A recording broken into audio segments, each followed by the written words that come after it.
8. Preguntas acerca de las dificultades de la Biblia. ¿Cómo puedes creer eso? ¿Acaso ignoras que la Biblia está llena de contradicciones y errores? Esa es la reacción que muchos cristianos esperan cuando confrontan a los inconversos con la evidencia de la Escritura. George Gershwin dedicó toda una canción en su ópera Porgy and Bess para proclamar que las cosas que puedes leer en la Biblia no son necesariamente así. A veces podemos silenciar esa crítica respondiendo, nómbrame una. Muchísima gente solo oye que la Biblia contiene errores, pero nunca examinan la evidencia. Sin embargo, si uno prueba con eso y le contestan, es mejor estar preparado para explicar la dificultad. Hay problemas reales en la Biblia, pero también hay respuestas apropiadas para esos pasajes difíciles. ¿Cuáles son algunas directrices para tratar con los pasajes difíciles?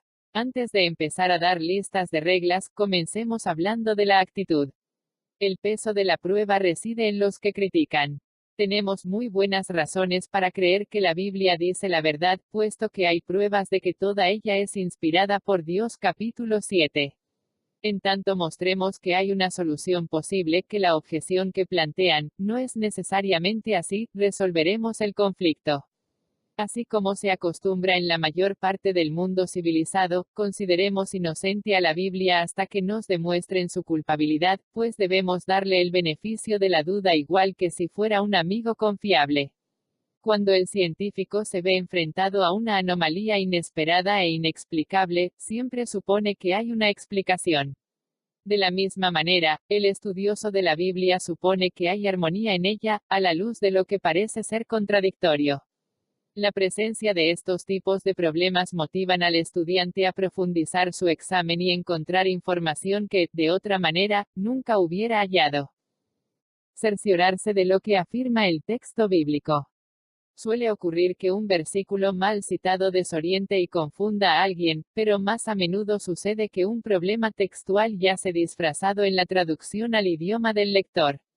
Consideremos que en el Antiguo Testamento, donde se trata de cifras, pudo haberse incorporado al texto un pequeño error del copista. Un buen comentario puede tratar estas cosas y probablemente responder el 90% de las objeciones que uno encontrará. Recordemos que nuestras Biblias son solo inerrantes en la medida que concuerdan con los originales que Dios inspiró, por lo que resulta crucial que tengamos el texto correcto antes de tratar de resolver cualquier problema atinente. Asegurarse de lo que significa el texto bíblico. Puede parecer redundante, pero no es así. La Biblia usa algunas palabras y frases que pueden no significar exactamente lo que uno supone. Por ejemplo, algunos se quejan de que Jesús se equivocó al decir que la semilla de mostaza es la más pequeña cuando, en realidad, lo es la de la orquídea. El análisis minucioso de lo que Jesús dijo revela que el término que usó para semilla significa semilla de jardín que produce cosecha. Él se refirió a una semilla que alguien planta en un campo, Mateo 13.31, Marcos 4.31, y la comparó con plantas de jardín. El dinero es la raíz de todo mal. Este versículo, 1 Timoteo 6.10, suele usarse mal con la misma frecuencia con que se lo cita, y sirve muy bien para ilustrar la importancia de saber por un lado lo que el texto dice y por otro, lo que significa. La palabra afirma, raíz de todos los males es el amor al dinero. El amor al dinero, no el dinero en sí, es la raíz de todos los males. No es la única fuente del mal, pero es considerado una raíz suya. El texto griego dice todo mal, implicando la idea de toda clase, y eso es lo que indica textualmente, pero ¿qué quiere decir eso? Los versículos precedentes presentan el tema del que se contenta con las cosas esenciales de la vida, y el versículo 9 dice, porque los que quieren enriquecerse caen en tentación y lazo.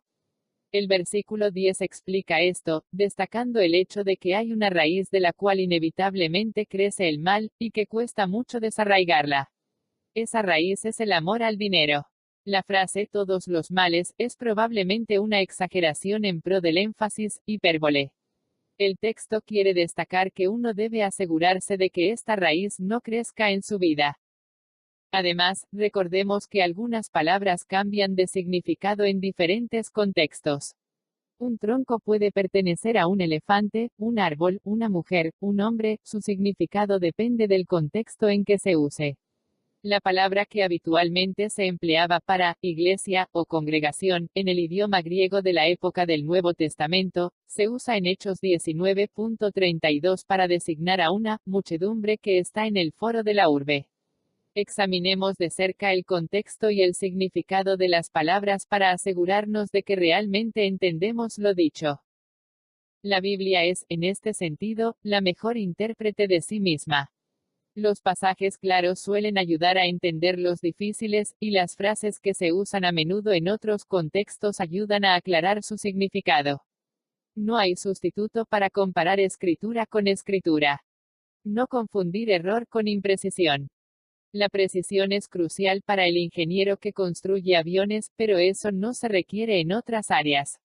Las cifras redondeadas son útiles cuando se trata de dar una idea general del tamaño de un objeto o de un ejército.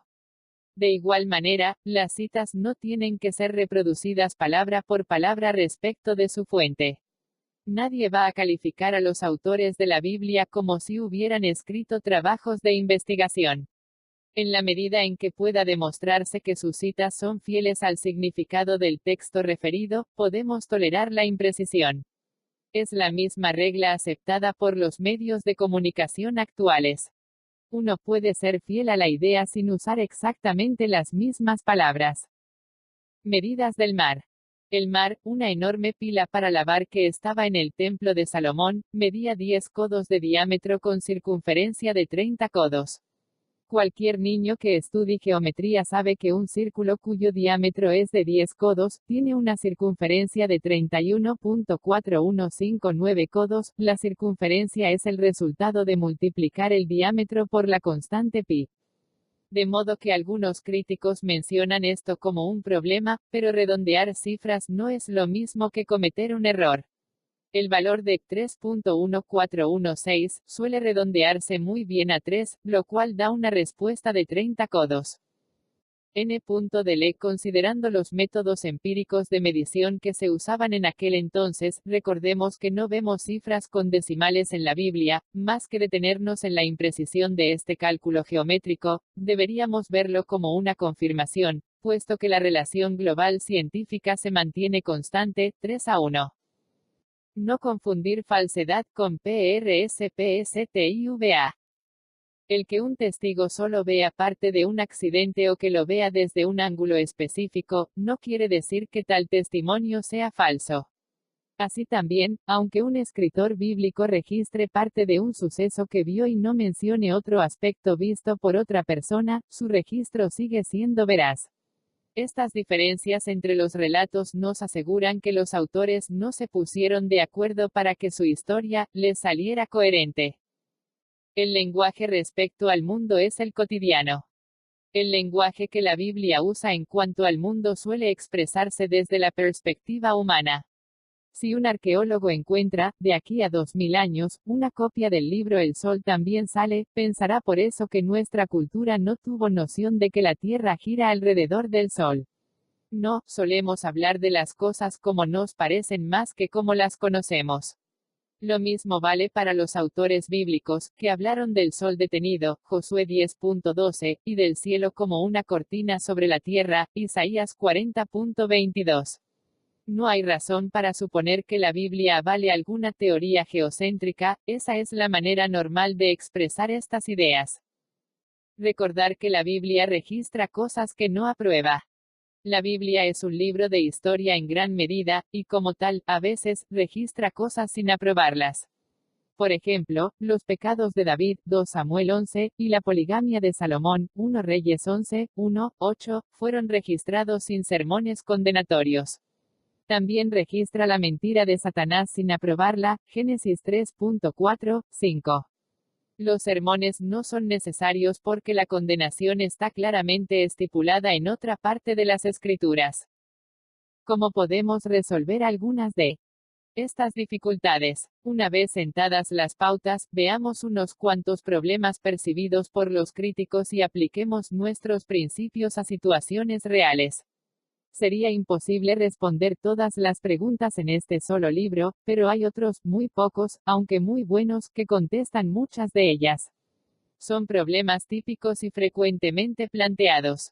Si desean más respuestas a más preguntas, le recomendamos Encyclopedia of Bible Difficulties, Enciclopedia de Dificultades Bíblicas, de Gleason L. Archer, Sondervan, Grand Rapids, 1982. Varias de las respuestas que estudiaremos provienen de esa obra. Problemas de genealogía Génesis 5. Algunos critican que la fraseología genealógica de este pasaje hace que uno concluya que la raza humana empezó en el año 4004 a.C., lo cual no concuerda con la evidencia arqueológica que sugiere la aparición del hombre mucho antes. Algunos cristianos discreparían de los hallazgos arqueológicos, pero eso es innecesario y puede ser incorrecto desde punto de vista bíblico. Lucas 3.36 establece muy claramente que hay por lo menos un vacío en la genealogía asociada de Génesis 10.24, con Cainán el hijo de Arfaxad. Aunque Génesis dice que Sala fue hijo de Arfaxad, Lucas incluye a Cainán entre ellos, así que la genealogía de Génesis 5 está incompleta, hay vacíos. Esto se percibe como un gran problema, hasta que uno verifica la manera en que la Biblia usa el término padre. Mateo 1.8 dice que Joram fue el padre de Usías, pero sabemos que estuvieron separados por 3 generaciones, 2 Reyes 8:15. Jesús dijo que Abiatar fue el sumo sacerdote que le dio el pan de la proposición a David, Marcos 2.26, pero Samuel afirma que fue el hijo de Abiatar, Ahimelech, 1 Samuel 21.1, 2 Samuel 8.17. Lo que pasa es que la Biblia usa los vocablos padre e hijo para calificar cualquier ancestro o descendencia directas. La necesidad del momento. El prefacio de Gleason L. Archer en su Encyclopedia of Bible Difficulties dice: la idea de esta obra se me ocurrió en octubre de 1978, en relación con la conferencia cumbre del Consejo Internacional sobre Inerrancia de la Biblia, celebrado en Chicago. En ese momento se hizo evidente que una objeción principal a la inerrancia de la Biblia es que las copias de la Escritura, actualmente existentes, contienen errores importantes, algunos de los cuales desafían hasta el uso más ingenioso del criticismo textual. Personalmente opino que esta acusación puede refutarse y que se puede exponer su falsedad mediante un estudio objetivo, efectuado desde una perspectiva evangélica consistente. Nada menos que la plena calidad de inerrancia de los manuscritos originales de la Escritura puede servir de base a la infalibilidad de la Santa Biblia, como verdadera palabra de Dios. Por eso se pierde el significado del texto, al tratar de probar que genealogías como la de Génesis 5 carecen de esos vacíos entendibles. Además, no hay declaración al final de esa genealogía que establezca cuál fue el tiempo total desde Adán a Noé como lo hay desde el período pasado en Egipto, Éxodo 12.40, y la fundación del Reino del Norte al exilio, Ezequiel 4.5. Las genealogías de Cristo. Las dos genealogías de Cristo son idénticas desde Abraham hasta David, y de ahí se separan. Mateo traza el linaje por Salomón, mientras que Lucas lo sigue por Natán. Se objeta que ambas genealogías no pueden ser correctas. Los padres de la Iglesia del siglo V en adelante presentaron la simple solución de que Mateo da la descendencia a través de José, mientras que Lucas lo hace a través de María. Los yernos se nombran como hijos, como se ve en el caso de Salatiel, a quien se presenta en Mateo como hijo de Jeconías por nacimiento, y de Neri, que suponemos era por matrimonio, como afirma Lucas. José habría sido mencionado aquí como hijo del padre de María. La distinción por linaje se corresponde con los respectivos temas de los libros. Mateo presenta a Cristo el Rey, que continuó la línea real por José su padre legal. Lucas presenta al Hijo del Hombre que se encarnó por medio de María, quien efectivamente le dio nacimiento. La ley judía establecía que todo hijo nacido de la esposa o novia de un hombre era el hijo legal de aquel hombre. José y María estaban de novios, ya comprometidos, cuando ocurrió la concepción en la Virgen, Mateo 1.18. Esta parece ser una explicación adecuada. Problemas éticos. Matanza de los amalecitas. Así ha dicho Jehová de los ejércitos, yo castigaré lo que hizo Amalec a Israel al oponérsele en el camino cuando subía de Egipto. Ve, pues, y hiere a Amalec, y destruye todo lo que tiene, y no te apiades de él, mata a hombres, mujeres, niños, y aun los de pecho, vacas, ovejas, camellos y asnos. 1 Samuel 15, 2.3. Pasajes similares se refieren a la matanza de los cananeos cuando Israel entró a la tierra, Deuteronomio 7.2, Josué 6.15, 21, 8, 26.27, 10.40, 11, 12.20. Un crítico dice lo siguiente: no hablo por nadie excepto por mí mismo, pues creo que matar gente inocente es moralmente malo. Asesinar civiles cananeos debe distinguirse con precisión de lo que es matar soldados en las batallas que los israelitas tuvieron que trabar para conquistar la tierra que Dios les había prometido. Francamente me cuesta mucho creer que fuera voluntad de Dios que se matara a todo cananeo, hombre, mujer, niño. Pero como la Biblia dice claramente que esa fue la voluntad de Dios, debo concluir que los escritores bíblicos se equivocaron en este caso. El error de confundir sentimientos patrióticos con la voluntad de Dios es común en la historia humana, no obstante, es un error. 1. ¿Acaso los autores humanos de la Escritura hablaban por sí mismos y no por Dios? ¿Es posible que Dios ordenara esas masacres? Primero, debemos reconocer que la razón para afirmar que aquí hay un error es subjetiva, un sentimiento moral personal. Esta es la autoridad que juzga lo que puede o no puede ser llamado palabra de Dios. Segundo, es un sentimiento mal dirigido. Cierto, es malo que el hombre mate gente inocente, pero no lo es necesariamente para Dios. Como dador de la vida, tiene derecho a tomarla como le plazca, Job 1.21, Deuteronomio 32.39. Si el pensamiento del crítico que aludimos se llevara a sus consecuencias de manera coherente, no tendríamos que repudiar también la destrucción de Sodoma y Gomorra, y el diluvio en la época de Noé. Tercero, es incorrecto suponer que estas personas eran inocentes, pues la Biblia nos dice, en efecto, que los cananeos eran tan culpables que la tierra los vomitaba, Levítico 18.25. Hasta los niños se conciben en pecado, Salmo 51.5. Por último, resulta presuntuoso pensar que nuestros propios principios morales pueden juzgar a Dios y decirle lo que es bueno y malo. La naturaleza inmutablemente justa de Dios es el principio de la justicia. El censo de David. ¿Qué motivó a David a realizar el censo que acarreó peste a Israel y muerte a 70.000 hombres? La Biblia dice que Dios, en su ira, impulsó a David a hacerlo, 2 Samuel 24.1, pero 1 Crónicas 21.1 adscribe el hecho a Satanás. ¿Cómo puede ser esto? A medida que se desarrolla la historia, vemos que David se había vuelto intensamente interesado por la abundancia material y el poderío militar físico que la nación había amasado y probablemente todo el país estaba empezando a sentirse orgulloso y autosuficiente. Evidentemente, Dios quiso corregir esa tendencia. Leemos en el primer capítulo de Job que Satanás desafió a Dios a que le permitiera afligir y probar a Job. Dios se lo permitió para perfeccionar la fe de Job. Vemos que lo mismo pasa aquí. Dios estaba enojado con Israel y David por su falta de fe en su poder, y Satanás deseaba destruir lo que pudiera, de modo que Dios le permitió a Satanás incitar a David a hacer el censo. Satanás y los creyentes. La misma dinámica se ve en los creyentes, 1 Pedro 4.19, 5.8. El propósito de Dios para nuestros sufrimientos es que podamos entender mejor la vida que tenemos en Cristo, pues Satanás solo procura devorarnos. Dios usa las tendencias destructoras del diablo para mejorar su plan con nosotros. A veces tenemos que aprender las lecciones en mala forma, pues, el Señor azota a todo el que recibe por hijo, Hebreos 12.6, y como ese mismo autor concluye, es verdad que ninguna disciplina al presente parece ser causa de gozo, sino de tristeza, pero después da fruto apacible de justicia a los que en ella han sido ejercitados, Hebreos 12.11. Tanto Dios como Satanás obraron para motivar a David.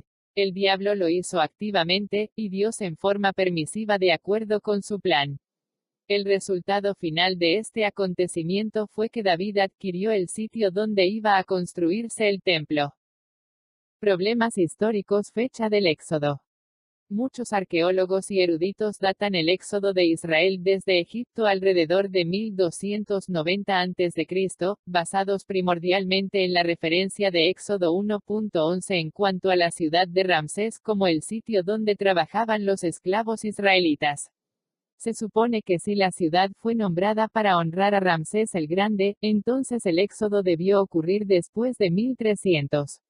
Sin embargo, 1 Reyes 6.1 dice que hubo 480 años desde la fecha del éxodo al comienzo del templo de Salomón en el 966 a.C., lo cual permite fechar el éxodo alrededor del 1446 a.C., es decir, 150 años antes de lo supuesto. ¿Quién tiene la razón, la Biblia o estos eruditos? Primero, debe señalarse que la Biblia es coherente en este punto. Jefté dijo, alrededor de 1100 a.C., que Israel había ocupado su territorio durante 3 siglos, significando con eso que la conquista fue cerca de 1400, Jueces 11.26, al sumar los 40 años por el desierto, la fecha del éxodo se vuelve a aproximar al 1440. De igual manera, Hechos 13, 19.20 establece que pasaron 450 años desde el éxodo al fin de los días de Samuel como profeta. Samuel murió cerca del comienzo del reinado de David, alrededor de 1000 a.C., lo cual ubica la huida de Egipto muy cerca de 1446. De modo que si el autor de Reyes, probablemente Jeremías, se equivocó, entonces también lo estuvo el de Jueces, Samuel, y también Pablo.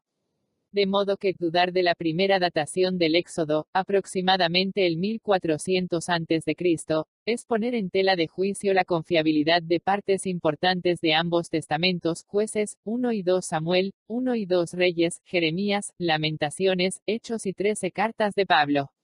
Pero ¿qué hacer con las pruebas arqueológicas y el nombre de Ramsés? Bueno, la evidencia nunca se ha correspondido muy bien con la última fecha. Efectivamente, 6 de las ciudades que habría conquistado Josué estaban deshabitadas a comienzos de los 1200 a.C. La evidencia que originariamente llevó a los arqueólogos a pensar que los israelitas no habrían encontrado moabitas ni edomitas en Palestina antes de 1300 a.C., ha resultado incorrecta al continuarse las excavaciones.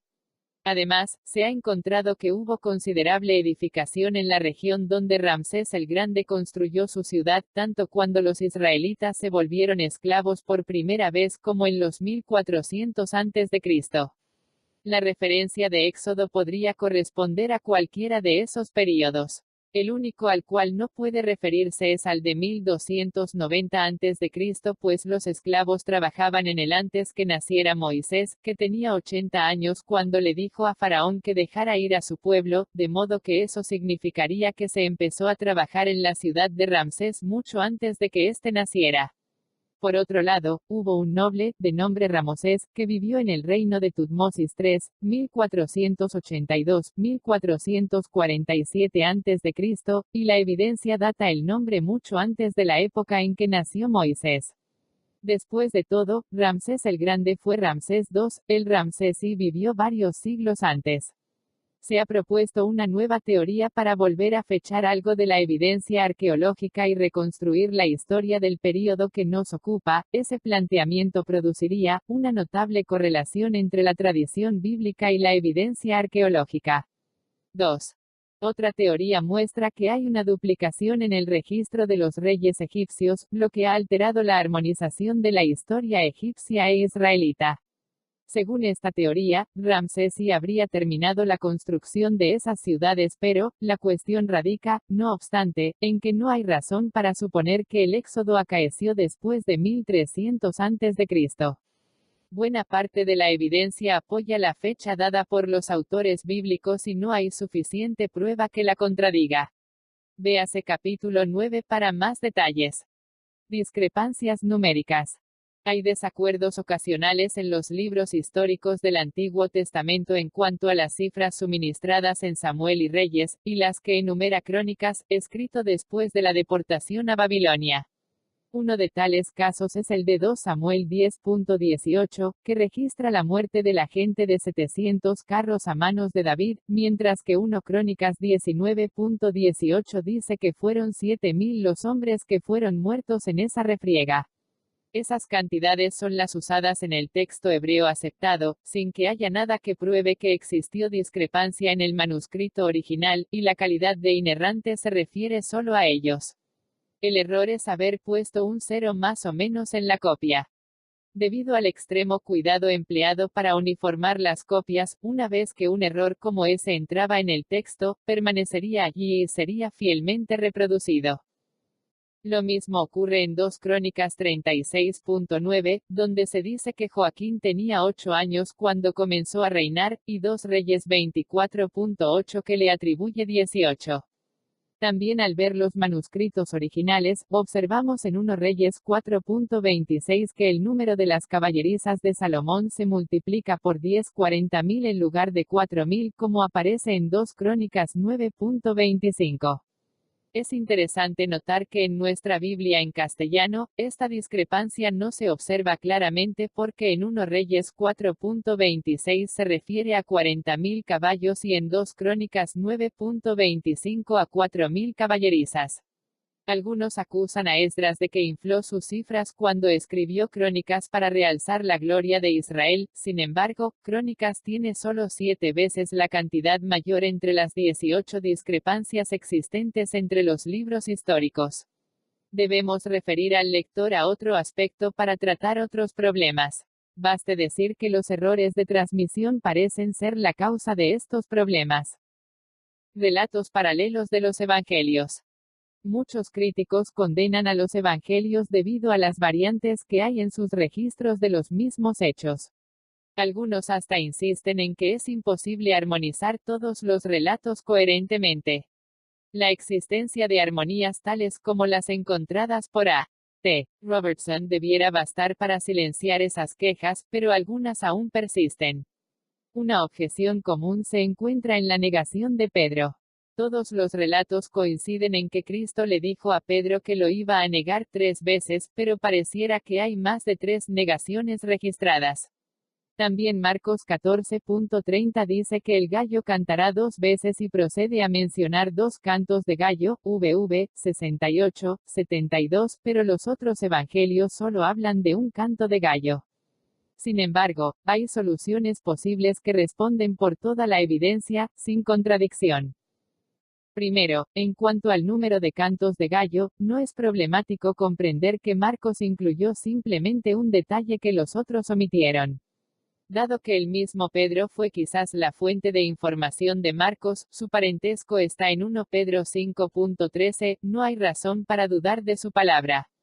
Es lógico pensar que Pedro podría haberse dado cuenta de que había otro gallo cantando luego de su primera negación, y que hubiera incluido esos detalles que los otros discípulos ignoraron, porque tenían mayor relevancia para él.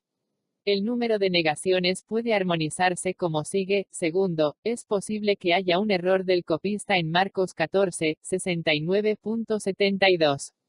La frase cantó el gallo puede haber sido escrita en el versículo 68, inadvertidamente cuando en principio estaba solo en el versículo 72. La palabra, segundo, habría sido insertada después por alguien que trataba de aclarar. Uno de los mejores manuscritos griegos apoya esto y hay unas cuantas copias que concuerdan. No hay real contradicción en cuanto sea posible reconciliar las contradicciones supuestas en una de estas maneras. La Biblia debe recibir el beneficio de la duda puesto que hay posibles soluciones. Problemas de cita. Cita de autores del Antiguo Testamento. El Nuevo Testamento cita repetidamente al Antiguo, pero a veces no parece referirse a la fuente correcta. Mateo 27.9 atribuye a Jeremías una frase encontrada en Zacarías 11.13. La solución a esto puede hallarse en la costumbre frecuente de nombrar al más famoso de los dos cuando se refiere a más de un profeta. En este caso, el versículo de Zacarías nos dice que las 30 piezas de plata pagadas a Judas fueron dadas al alfarero, pero el contexto deja claro que el punto de esa cita está en la segunda frase, que está agregada a la primera y que viene de Jeremías 19.2:11. Zacarías no menciona el campo, pero Jeremías sí. Así pues, Mateo sigue sencillamente la costumbre de citar al autor más importante. Lo mismo pasa en Marcos 1:2.3 donde se cita a Malaquías e Isaías, pero solo se menciona a Isaías en la referencia. Armonización de los evangelios. Hay dos grandes problemas que encara todo aquel que trate de armar una sola historia a partir de los 4 evangelios, las similitudes de Mateo, Marcos y Lucas, y las diferencias con Juan. Algunos de los primeros críticos pensaron que Juan había elaborado su propia vida de Cristo, pero el estudio cuidadoso ha demostrado que los diferentes sucesos mencionados en su evangelio son los que realmente tienen las claves del orden cronológico de los otros evangelios. Juan también añade, a veces, detalles que dan sentido a cosas que nos dejan perplejos. Los otros 3 evangelios son llamados sinópticos debido a sus similitudes. Sinóptico significa ver juntos. Aunque estos evangelios registran a menudo los mismos sucesos, lo hacen en un orden diferente y con diversos matices. En algunos casos encontramos que Jesús usó la misma frase o parábola en más de una ocasión y esto causa confusión. Lucas tiende a organizar los hechos por temas, mientras que Marcos pone todas las parábolas en un lugar, luego todos los milagros, etc. Fuentes extrabíblicas. El uso de fuentes cuestionables ha fomentado gran discusión, sobre todo en lo referente al libro de Judas que parece citar al libro de Enoc, una falsificación del período intertestamentario, como si en realidad el patriarca Enoc, el séptimo desde Adán, lo hubiera dicho. 14. Judas también alude a la disputa por el cuerpo de Moisés, hecho registrado en la Asunción de Moisés, libro de índole similar al de Enoc. 9. ¿Pensaba realmente Judas que estas fuentes eran confiables y quizá, hasta inspiradas? El Antiguo Testamento en el Nuevo. Cualquier estudiante serio de la Biblia habrá observado en alguna ocasión un pasaje donde el escritor del Nuevo Testamento cambió las palabras de un texto del Antiguo Testamento, o lo usó en una manera que no parece encajar en su significado original. Esperamos que ellos reciten los versículos en la misma forma que los memorizamos hoy. Sin embargo, los apóstoles casi siempre usaban una interpretación o una traducción griega cuando citaban el Antiguo Testamento. En ese tiempo no había una traducción unificada, y algunas no eran tan exactas ni suficientes para los escritores bíblicos. El meollo de la cuestión se encuentra en el texto original lo que querían decir los apóstoles. En algunos casos, eso requiere mucha investigación, pero el Nuevo Testamento ha probado ser el mejor intérprete del Antiguo. La principal premisa de esta objeción es que Judas podría haber sabido solamente lo que leía y que lo habría aceptado sin crítica. Sin embargo, esto ignora la obra del Espíritu Santo en el escrito de Judas. Primero que todo, el texto no dice que él citó de un libro los hechos que tenemos registrados solamente en su libro. Segundo, también es posible que tanto Judas como esas otras fuentes estuvieran refiriéndose a verdaderas tradiciones orales que no están registradas en otra parte de la Escritura, pero que narran hechos en cuanto a los sucesos históricos. Tal tradición oral puede haber sido la base de la información de Moisés sobre los tiempos desde Adán a José. Finalmente, aunque Judas citara de esos libros, no hay razón para suponer que su confirmación de esos detalles requiere que él o nosotros aceptemos la totalidad de esas obras. Pablo cita de poetas paganos, Hechos 17.28, 1 Corintios 15.33, Tito 1.12, pero no sugiere que sus escritos sean inspirados, sino que lo que dicen en cierto aspecto es verdad. Pablo hasta confirmó en Tito 1.12 que únicamente se podía confiar en la declaración a la cual él se refería, debido a que la cita era de un refrán cretense que decía, todos los cretenses son mentirosos. Todo lo demás que el poeta dijera podía ser mentira, pero aquí tenemos la seguridad de Pablo. Problemas científicos el día prolongado de Josué.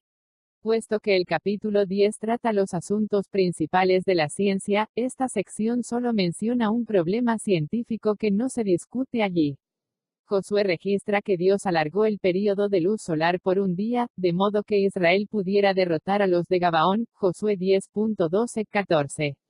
Esto ha dado lugar a que se objete que si la Tierra dejara de rotar, las leyes de la física desatarían el caos en todo lo que existe en la superficie del planeta, incluyendo los mares. Hay dos formas de contestar esto, ambas meritorias en cierto aspecto. Primero, el texto no demanda que se detenga la rotación de la Tierra, sino que, antes bien, sugiere que se demoró como lo dice el versículo 13, y el sol se paró en medio del cielo, y no se apresuró a ponerse casi un día entero. Esto indica que el sol siguió moviéndose en el cielo, hablando en términos de lo aparente, pero más lentamente. Sigue siendo posible que aún esa desaceleración del sol alterara el equilibrio gravitacional, lo cual lleva a la segunda respuesta. Si Dios pudo hacer que el sol brillara durante 24 horas más de lo normal, ¿no podría también encargarse de los detalles de cómo hacerlo? Después de todo, eso es un milagro. Sean cuales fueren las causas sobrenaturales que Dios usó para desacelerar la Tierra, ¿por qué no pudo también usar esas causas para mantener el orden mientras lo hacía? Cualquier Dios suficientemente grande para realizar la primera parte del milagro es también suficientemente grande para hacer todo. La única razón para plantear tal objeción es no creer que puede haber un milagro. En ese caso, lea el capítulo 5. Los críticos pueden gritar todo el día, contradicción, error, pero será mejor que primero se dediquen a revisar bien sus críticas. A veces, formulan cuestiones que realmente necesitaban respuesta, lo cual ha iniciado la investigación pertinente que nos ha ayudado a entender más de la Biblia sin que hayan demostrado que, en realidad, la Biblia está equivocada. Los principios para resolver problemas son razonables, y las respuestas suelen incorporar lo mejor y más reciente de la erudición académica disponible. De todos modos, mantengamos en perspectiva este capítulo, pues como dijera Kenneth Cancer, los evangélicos no tratan de probar que la Biblia carece de errores para poder estar seguros de que es la palabra de Dios. Uno puede probar que un artículo del periódico carece de todo error, pero eso no demostraría que ese artículo es la palabra de Dios. Los cristianos sostienen que la Biblia es la palabra de Dios, y que es inerrante, porque están convencidos de que Jesús, el Señor de la Iglesia, la creyó, y enseñó a sus discípulos a creerla. 3. Notas. 1. Stephen T. Davis, The Debate About the Bible, Westminster Press, Filadelfia. 1977, pp. 96-97. 2. John J. Vinson y David Livingston, Redating the Exodus, en Biblical Arche.